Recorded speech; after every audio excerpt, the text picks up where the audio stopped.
Hi, everyone, this is the Encyclopedia Channel. The book that this program interprets for you is The Paradox of Choice. This book tells us why people's satisfaction decreases when there are too many choices and how to choose wisely. The author of this book is Barry Schwartz. He is a professor of social psychology at Warthmore College, a top liberal arts college in the United States. He has been on the TED podium 4 times, and nearly 10 million people have watched his speech videos online. Professor Schwartz is another psychologist who combines psychology with economics and decision-making after Kahneman, the Nobel laureate in economics. This book uses psychology to interpret people's economic behavior. It is an interdisciplinary work involving psychology, economics, and consumer behavior. Kahneman, the Nobel laureate in economics, praised the book as an engaging introduction to the psychological research on choice and happiness. Seligman, the father of positive psychology, directly said that this book tells people how to get out of the dilemma of choice. So how do you make an informed choice? Why do you regret after choosing? What strategies can help us make choices? After listening to this episode, you will understand. There is a word called choice phobia, which means that some people will find it particularly difficult and indecisive when faced with choices, and they would rather avoid them in the face of choices. Modern society is developing in the direction of more material, more choices, more information, and faster pace. In such an environment, it is inevitable for ordinary people, let alone those with choice phobia, to struggle. The selection process is difficult, so what is the result? Will we be more satisfied or more dissatisfied? In this issue of interpretation, we will analyze 2 issues in depth.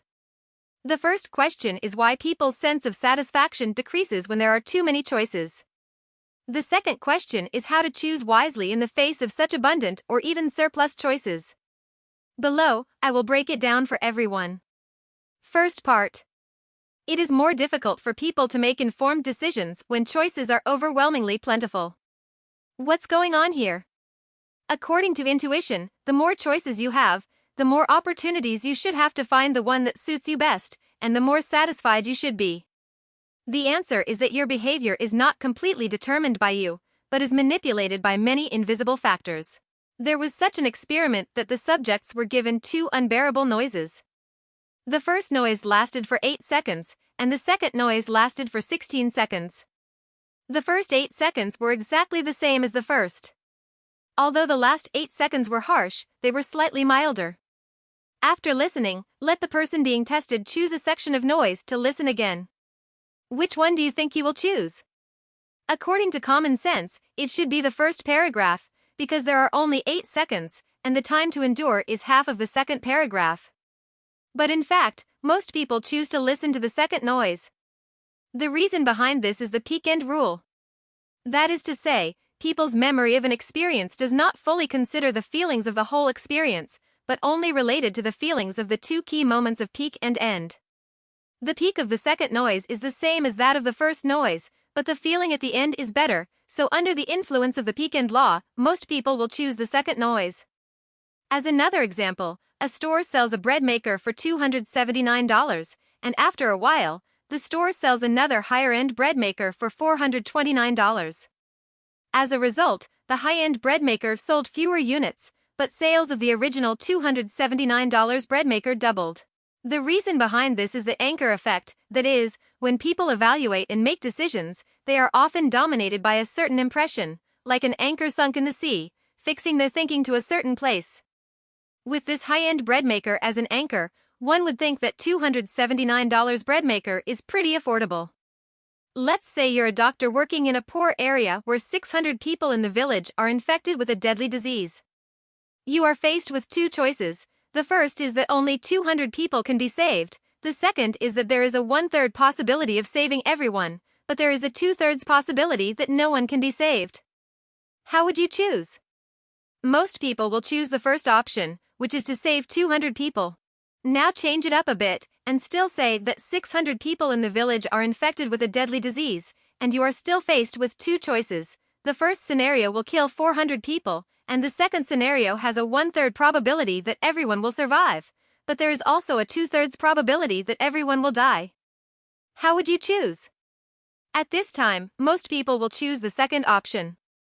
From a rational point of view, the two situations before and after are essentially the same, but a different way of saying it. The first scenario is to save 200 people. Most people choose this, preferring to revive a certain number of people rather than risk everyone dying. But in the second scenario, most people would rather take the huge risk that no one will survive than let 400 people die. The reason behind the difference is the framing effect, that is, two statements about the same problem will lead to different decision-making judgments.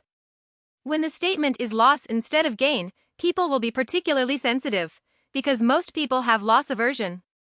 The death of 400 people is a huge loss, and people try to avoid it, and the same fact, it sounds much better to save 200 people. In the same way, when credit card consumption needs to charge a handling fee but cash does not, smart merchants will never say an additional handling fee is charged for swiping a card, they will say discount for paying cash, which is the application of the framing effect to sway consumers. In addition to the peak-end law, anchor effect and frame effect just mentioned, there are many discoveries in consumer behavior, so I won't introduce them one by one here. Your choice scenarios are often carefully designed and arranged, and your choice behavior will be manipulated by many invisible factors, which is why it is extremely difficult to make wise choices. When the number of choices increases, people also need to spend a lot of time doing preparations before making choices. For example, if you need to buy a Bluetooth headset, you may ask your friends for suggestions, or you may notice the latest advertisements. When you search online, you will be dazzled by the dazzling array of product introductions. When you finally make up your mind to choose one that looks good, the internet will give relevant recommendations, that is, other products that people who check this headset will usually also check. According to statistics, the average American sees 3,000 advertisements a day. What is this concept? That is to say, in addition to sleeping time, you have to watch 200 advertisements per hour, and you have to watch more than 3 advertisements per minute. Surrounded by such a massive amount of information, it is conceivable how difficult it is to choose. It is simply an impossible task. To sum up, merchants use consumer behavior to carefully arrange selection scenarios and influence consumers' choices in an invisible way. And people cannot always analyze and choose in a rational way. Coupled with the 360-degree all-weather bombardment of massive information without dead ends, it will become more and more difficult to make wise choices. The second part. When there are too many choices, people often regret the choices they made. This sounds unbelievable. After completing such complicated information collection, comparison, and screening, you can only choose your favorite among many options. How can you regret it? For example, you now have 2 job opportunities, one with good salary, good benefits, and comfortable working environment, but unfortunately there is not much room for advancement. The other opportunity is with average salary and basically no benefits, but the industry is developing rapidly, and there may be a lot of room for personal advancement. If the company develops well, it will also have better returns. Such a choice will make many people feel entangled and hesitant. No matter what you choose in the end, you are clearly aware that you have given up something, and you feel sad and even painful inside, and the opportunity you chose does not seem to be very satisfactory. This is the effect of opportunity cost. The so-called opportunity cost is the maximum benefit that may be lost in order to make a choice. Opportunity cost can make the best option we choose less attractive. In the example above, there are only 2 job opportunities. What if there are 3 or 4 job opportunities? The more choices, the greater the opportunity cost, and we realize that the more we give up, the less satisfying the chosen option will be. Why is there no job with a good income, a comfortable environment, and a lot of room for development? Yes, people often imagine such an option that combines all the advantages in their minds. The more immersed in this imagination, the less satisfied they are with the final choice. The existence of opportunity costs forces us to repeatedly weigh each option. In such a trade-off, the more clearly we realize our losses, the worse our mood will be. Does this bad mood affect the selection process? Of course. Negativity can cause us to narrow our attention span, often getting stuck in 1 or 2 factors, and neglecting to consider the full picture. At the same time, negativity can distract us, leading us to focus on the emotion and ignore the choice itself. That is, negative emotions are harmful to thinking and choices. Correspondingly, Positive emotions will make people's thinking comprehensive and agile, so that they can make better choices. Choice requires people to maintain positive emotions, but the process of choice is so complicated that repeated weighing is required. In the process of weighing, due to the impact of opportunity costs, people's emotions will turn into negative emotions unconsciously, which in turn has an adverse effect on thinking and the choice process. It's almost like an endless loop. There are 2 chocolate shops, one only sells 6 kinds of chocolates, while the other has 30 kinds of chocolates to choose from. As a result, stores that sold only 6 types of chocolate had greater sales and higher customer satisfaction. This is the opportunity cost we just said is at work. The 30 kinds of chocolates bring huge opportunity costs. Consumers will feel worse and worse in the process of repeated weighing, and the more difficult it is to make up their minds, so the sales volume and satisfaction are low. As I just said, the abandoned option makes the selected option less attractive. Now we focus on the selected option to see another factor of choice: regret, adaptability. Remember how we felt when we flew on an airplane for the first time? We found that there are catering supplies on the plane. We no longer need to carry a lot of water and food like taking a train. We can eat hot food and choose from a variety of drinks. We are so satisfied and can be called a surprise. However, this sense of well-being and satisfaction drops off after a while, and the food served on the plane is taken for granted, and you start to complain about why these meals are never changed, so unappetizing, there is almost no choice. This is perceptual adaptation and hedonic adaptation. Perceptual adaptation refers to that when people continue to experience a certain sensory stimulus, their response to the stimulus will gradually weaken. That's why the first time you thought plain food was okay, now you feel like you've lost your appetite. Hedonic adaptation means that people gradually get used to the good things in life and return to their usual level of happiness. That is to say, the catering service on the plane has changed from surprise to commonplace, and it is regarded as normal. A famous experiment on hedonic adaptation involves asking a group of people to rate how happy they are. This group includes lottery winners who have made anywhere from $50,000 to $1 million in 1 year. Surprisingly, the end result was that lottery winners were no happier than the average non-winner. Of course, when they first win the lottery, they will be much happier than the average person, but they will soon adapt and their happiness will return to normal levels. Similar to hedonic adaptation, people also have gratification adaptation. As a result, I quickly adapted to the choice I had made after a lot of hard work. No matter how good this option is, when you make a choice, after a long time, you will think it is nothing more than that. In such a state of mind, people will feel more and more that it is not worth spending so much time and energy to make choices, resulting in feelings of regret. To sum up, opportunity cost will make people pay attention to the abandoned options, which not only makes the selection process more entangled, but also affects people's mood, and also makes the selected options look less good in comparison. At the same time, under the psychological influence of satisfaction and adaptation, as time goes by, the choices you make will lose their luster, making people feel that it is not worth spending so much energy to make decisions. This leads to regret in the choice. In the previous lecture, we discussed why the more choices there are, the harder it is for people to make wise choices. Next, I will introduce in detail how to make wise choices in such a big environment. Professor Schwartz gave 11 ways to choose wisely. Zimbardo, former president of the American Psychological Association, spoke highly of it, saying that these 11 steps will help people make more wise choices in more time and greatly improve people's lives. The first method is to focus on the most important choices. No choice will cause people's sense of powerlessness, but too much choice will also cause people's sense of happiness to decline. Therefore, we must learn to grasp the big and let go of the small, give up some choices, and only focus on the most important choices in life. Of course, it is not easy to voluntarily give up when faced with a choice opportunity, even if it is a trivial thing. After all, people have a loss aversion mentality. Here's an easy way to help you focus on the important choices. First, review all the choices you have made recently, ranging from major choices of work and marriage to minor ones such as what clothes to wear and what tableware to buy. Then itemize the steps those choices took, the time it took, and the level of anxiety involved in the selection process. Finally, ask yourself what you are getting by spending all this time making choices.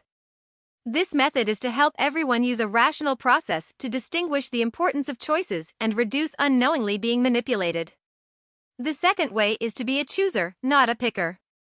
Choosers know what important decisions are, when to choose and when to give up, when to look for new options, and how to choose. Under the impact of massive choices, pickers can only passively choose from the options given as if entering an automated program. We must strive to be a chooser, to make active choices. In the last exercise, you've looked at all the choices you've made and found the ones that really matter. Next, spend less time on unimportant things, which is why Jobs and Zuckerberg always wear the same clothes, because getting dressed is unimportant to them and not worth their time. Use the time you save to think about some really important questions, such as what you really want. If none of the existing options meet your requirements, you can think about how to create better options. The third method is to be a satisfier, not a maximizer. This involves choosing a target. Is your selection goal necessarily to find the best one, or is it good enough? If you can only accept the best, you are a maximizer. If good enough is enough for you, you are a satisfier. Maximizers spend more energy making choices, and they are more likely to regret them. While the maximizer always strives towards the best, it is almost never satisfied with the final choice. In a choice-over-choice and time-poor society, maximizers suffer more, while satisfiers have more time to spend on more important things. Thus, maximizers may be more likely to be successful, but satisficers are more likely to be happy. Learning to be a satisfier is learning to have a contentment mindset. For example, you can recall those times when you were good enough but satisfied, think about how you chose at that time, and ask yourself if you can apply this method to other choices. The fourth method, don't pay too much attention to opportunity cost. There is nothing wrong with considering all options holistically, but opportunity costs can also distract us. To combat this distraction, we can consciously reduce looking at so many options. For example, unless you are really dissatisfied, buy the usual one. When shopping online, directly open the shopping history and select the previously purchased products instead of opening a new shopping selection page. Under the temptation of a dazzling array of choices, it is easy to spend too much time, and after comparing more products, you will pay more attention to the opportunity cost. Merchants always have new styles on the market, so be careful not to be easily confused by the so-called new styles and focus on your own needs rather than the functions of the products. The fifth method is to make irreversible choices. Many merchants provide free return and exchange services, encouraging customers to buy things home first, and they can regret it if they are not satisfied. However, Professor Schwartz advises us to try not to give ourselves a way out. Because when a choice is irreversible, we will adjust our psychology and increase our sense of satisfaction to maintain the correctness of our decision-making. And when the choice is reversible, this psychological mechanism does not exist, and people feel less satisfied with the choice they made. One of the most important choices in life is marriage, and the cost of regretting marriage is very high, which encourages people to work hard to adjust and manage when marriage encounters difficulties, instead of regretting at will. The sixth method is to cultivate gratitude. Our evaluation of things is easily influenced by comparison, and the objects of comparison can even be fictitious. We feel dissatisfied with our choices when we are always comparing them to better ones, and feel pretty good about our choices when we compare them to worse ones. Consciously using gratitude can help us see the positive and put ourselves in a better mood, and positive emotions can help us make smarter choices. One effective way to cultivate gratitude is the 5 good things method. Before going to bed every day, record 5 things that happened in the day that are worthy of gratitude in the notebook. As big as being promoted and winning a prize, as small as the sun shining on the table through the window, these are not necessarily owned by everyone. With persistence, we realize that even the most seemingly ordinary days have many things to be grateful for, and we become more and more satisfied with our lives, without having to search for better options to improve our lives. The 7th method is to tell yourself not to regret it. There are 2 kinds of regret. One is post-decision regret, that is, the regret that occurs after knowing the result of the decision. The other is anticipatory regret, that is, regret before making the decision. Post-decision regret makes one less satisfied with the choice made, and anticipatory regret is even worse, not only unsatisfying but also incapacitating a person from making a decision. Both of these regrets will make decision makers pay more emotional costs, resulting in lower life satisfaction, pessimism, and depression. A common regret situation is this: if I bought another real estate at the beginning, I would get more appreciation now. If I had scored 5 more points in the college entrance examination, I would have been admitted to a better university, and my life now would be very different. If I just drove out and chose another road, I would not be stuck here now. This is actually constructing a fictitious scene, which makes regret more painful, and severe cases even get stuck in it and cannot extricate themselves. In order to reduce regret, we can adopt such an approach. Use the good enough criteria and don't get obsessed with finding the best option. Before making a decision, reduce the number of options. Think more about the positives of the decision you've made, and don't dwell on the negatives. The 8th method is to prepare mentally for adaptation. Satisfaction and adaptation make us feel that after a period of time, the chosen option is not so good, and when we think about the time and energy spent, it feels even more worthless. While we can't reduce the loss of satisfaction that comes with being gratified, we can be more psychologically prepared for it. Like reminding yourself to focus on how good things are, not how good they are not as good as they used to be.